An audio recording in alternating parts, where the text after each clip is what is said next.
오늘은 1월 25일 누가복음 7장 11절부터 17절까지의 말씀입니다.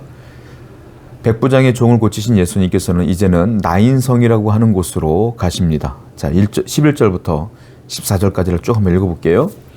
그 후에 예수께서 나인이라는 성으로 가실새 제자와 많은 무리가 동행하더니 성문에 가까이에 이를 때에 사람들이 한 죽은 자를 메고 나오니 이는 한 어머니의 독자요 그의 어머니는 과부라. 그 성에 많은 사람도 그와 함께 나오거늘 주께서 과부를 보시고 불쌍히 여기사 울지 말라 하시고 가까이 가서 그 관에 손을 대시니 맨 자들이 서는지라. 예수께서 이르시되 청년아 내가 네게 말하노니 일어나라 하시매. 나인이라고 하는 성에 갔는데 갑자기 그 성 앞에 장례 행렬을 주님께서 보신 겁니다. 사람들이 줄지어서 쭉 내려오는데 알고 보니까 나인성에 이름 모를 과부 한 명이 있는데 아들과 둘이 살다가 그 아들이 죽어버린 거예요. 얼마나 불쌍합니까? 그 관을 메고 사람들이 쭉 나오면서 울면서 오는 거죠. 그런데 주님께서 그 장례 행렬을 앞에 딱 세웠어요. 그리고 그 관에 손을 냈더니 이 관을 맨 조문 행렬이 멈출 수밖에 없었어요. 왜? 주님 앞에 딱 멈춘 거예요. 여러분, 인류의 가장 큰 적, 무서운 적은 뭔지 아세요? 죽음입니다. 이 죽음이라고 하는 어마어마한 것이 예수님이 딱 등장을 하니까 예수님 앞에 딱 쓴 거야. 왜 그럴까요? 더 이상 무덤으로 갈 수가 없어요. 왜? 우리 주님이 이제 이 아들을 살릴 거니까. 빈 무덤으로 빈 관을 가져갈 수 없잖아요. 그러니까 죽음의 행렬이 주님 앞에 딱 멈추게 되는 거예요.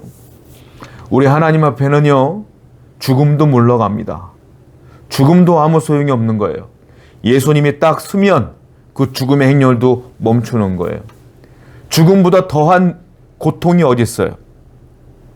죽음보다 더 인류에게 안타깝고 어려운 문제가 어디 있어요? 없어요. 그 문제도 주님 앞에 딱 쓸 수밖에 없어요. 여러분들이 당하고 있는 그런 문제들, 여러분들이 지금 어려워하고 힘겨워하고 있는 그런 문제들, 주님이 그 문제 앞에 딱 서는 순간 그 문제는 해결되는 거예요. 여러분들이 기도할 것은 그것 때문에 괴로워하며 우는 것이 아니라 주여 이런 문제가 있는데 주여 이 문제 앞에 딱 서 주세요. 주님이 이 문제 앞에 서 주시면 이 문제가 해결됩니다. 라고 주님의 인도하심을 구하셔야 된다라는 거예요. 오늘도 그 주님의 은혜가 여러분 가운데 있을 줄로 믿습니다. 다 15절 볼까요? 주님이 그 관에 손을 딱 댔어요. 사람들은 당황했을 겁니다. 모르는 젊은 사람이 갑자기 그 관 앞에 손을 딱 대니까요. 그런데 어떤 일이 벌어집니까? 15절. 죽었던 자가 일어나 앉고 말도 하거늘 예수께서 그를 어머니에게 주시니. 관에 손을 딱 댔더니 갑자기 관 뚜껑이 문이 확 열리는 거야.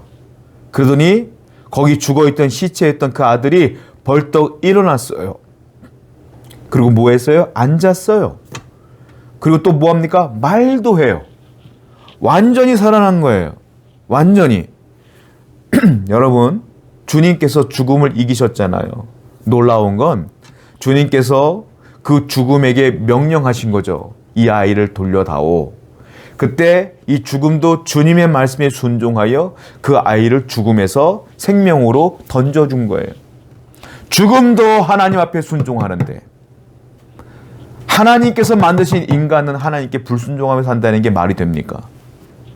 거기다가 성도라고 불려지는 그리스도인들조차도 예수님 말씀이 하나님 말씀에 불순종하며 산다는 게 말이나 됩니까? 죽음도 주님 앞에 순종하는데 말이에요. 바다도 순종하는데 하늘도 순종하는데 우리는 불순종하고 살아. 이 세상에 하나님 만든 것 중에 유일하게 하나님께 불순종하는 존재가 인간이에요. 사랑하는 성도 여러분, 우리는 하나님께 어떤 상황이든지 간에 순종하며 말씀대로 살아가는 순종의 삶을 사는 여러분 되기를 축원드립니다. 또 하나의 놀라운 일이 있는데요. 주님은 이 나인성의 과부 이름을 몰라요. 그리고 성경에 나와 있지도 않아요. 이름이. 그리고 이 나인성의 과부는 예수님 보고 예수님의 소문을 듣고 주여 백부장처럼 고쳐주세요라고 기도한 적도 없어요. 그냥 주님께서 그 장례 행렬을 보고 그 과부의 눈물을 보고 그냥 찾아가셔서 일방적으로 주님께서 은혜를 주셔서 그 아들을 살려주신 거예요. 그 과부는 예수님이 누구신지도, 예수님이 어떤 분이신지도, 그리고 기도도 한 적이 없단 말이에요. 근데 주님이 일방적으로 살려주시고 은혜를 주셨어요. 우리도 마찬가지예요. 여러분들이 태어나서부터 주님께 얼마나 많은 기도를 했겠어요? 아니에요. 여러분들이 주님을 믿는 그 순간에 주님께서 여러분들에게 은혜를 주신 거예요. 근데 그 놀라운 건 그 믿음을 갖는 것조차도 은혜야. 내가 공부하여 믿은 게 아니라 예수 그리스도가 내 마음에 들어와서 믿어진 거지, 성령께서. 저와 여러분들은 먼저 주님을 찾지 않았어요. 주님이 먼저 여러분들을 찾아오신 거예요. 성령께서 여러분들을 선택하셨고 성령의 은혜가 여러분들에게 부어져서 우리가 예수를 믿게 되었고 구원을 얻었고 순간순간마다 어려움을 당할 때마다 기도할 때마다 은혜를 주시는 거예요. 은혜는 일방통행이에요. 일방통행. 내가 무엇을 했기 때문에 주시는 게 아니라는 거예요. 오늘도 그 은혜가 여러분 가운데 흘러있음을 기억하여서 하나님께 감사하고 감동받으며 감격하며 기뻐하며 살아야 되지 않겠습니까? 하나님께 불평, 원망, 우리는 자격이 안 돼요. 일방적으로 은혜를 받은 자가 무슨 원망을 하고 무슨 불평을 하며 무슨 절망 가운데 낙심 가운데 하나님께 소리를 지며 하나님과 딜을 합니까? 우리는 그냥 은혜 받은 자로서 감사하며 살기를 원해요. 오늘도 여러분 가운데 이 기쁨이 회복되어지며 하나님께 감사하는 삶이 되기를 축원드립니다.